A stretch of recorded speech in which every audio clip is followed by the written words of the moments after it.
First off, let's give a round of applause to Joe and his staff who've done an absolutely unbelievable job. Joe, I got to tell you, I heard you on Chris DeGaule's show this morning, and I don't know if any of you heard him. I think they should give him a regular spot on that show. I got to tell you, you were great. Maureen, you did a great job explaining. But I'm going to take all of you someplace else at this particular point. Now, when I was growing up, history became part of me. When my teacher was teaching, I lived in those times. So when we were learning about Alexander the Great, guess what? I got to work out with Alexander the Great. I got to party with him, and I got to tell you, he could party and drink. Let me tell you about that. And then there was Julius Caesar. The thing about Julius Caesar is he loved to write about himself and tell everybody how great he was. But now, I want you to do the same thing that I did, and I'm going to take you a little bit different than Maureen did. I want you to close your eyes, and I want you to put yourself back on June the 6th, 1944.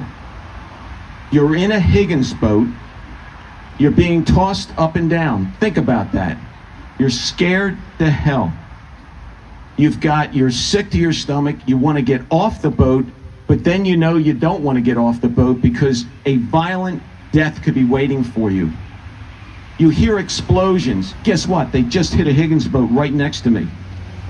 Body parts come flying in the boat. Makes you even sicker. Now the coxswain. Then you hear what you think are bees, but they're not really bees. You actually feel the heat of these 50 caliber machine gun bullets whizzing by your head. They clinking off the boat. Now the coxswain says, get ready, we're going to disembark. And you're there with 80 pounds on your back, scared to hell. You pat your buddy on the front and say, good luck, Frank. The gate goes down, and guess what? He gets hit, you get splattered with his blood. You decide that you're going to go off on this side. You go off on this side, you're 80 pounds, you're trying to keep your head above water. The water tastes funny because it's mixed with blood of your fellow Americans. But you make it to the beach, and you get up there with your other allied warriors, and you change history. Think about that. Now I want to tell you something else. I want to take it again a little bit further. America has fought a lot of D-Day battles. Think about that. The D-Day Battle of Yorktown, the D-Day Battle of New Orleans, the D-Day Battle of Gettysburg, the D-Day Battle of Bella Woods, the D-Day Battle of the Battle of the Bulge. Then there was Incheon in Korea, and then there's Afghanistan and Iraq. Thank you, David, for all the service that you did in that war. So there's D-Days happening all the time. I submit to you, the police officers here today, there are people that wake up in this country every day who put their life on the line, and they have a D-Day that day. These police officers, which are any here, you must shake hands with them.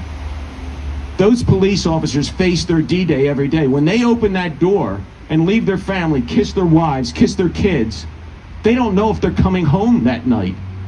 Think about that. Put yourself in those places. They don't know if some rogue guy's going to ambush them or some criminal's going to do that. Our first responders face the same thing. And guess what? All of us face a D-Day because we struggle to keep the American dream alive. What these men and these women died for, the stories we heard, we have to keep that alive. And that's our D-Day that we have to face. Now, I'm going to close with this thing. I want you to go back. I was not there, but I saw it on TV, and it's always stuck with me. 1964, the summer of 1964, a great man, Dr. Martin Luther King, asked us, he had a dream, that we would not judge our fellow Americans by the color of their skin, their religion, their political persuasions, their ethnicity, or any of that. He asked us to judge each other by the content of our character, by the soul that we have inside us. So I'm going to ask all of you today to look at your fellow person next to you, your fellow American. Give them a fist pump. Give them a handshake. Tell them you're great. You're a great American, and we love each one of you. And ladies and gentlemen, in closing, I'd like to say, God bless America. God bless all of you. God bless these men and women. that have passed away have done it, and God bless the men of the future and men and women of the future. Thank you so much.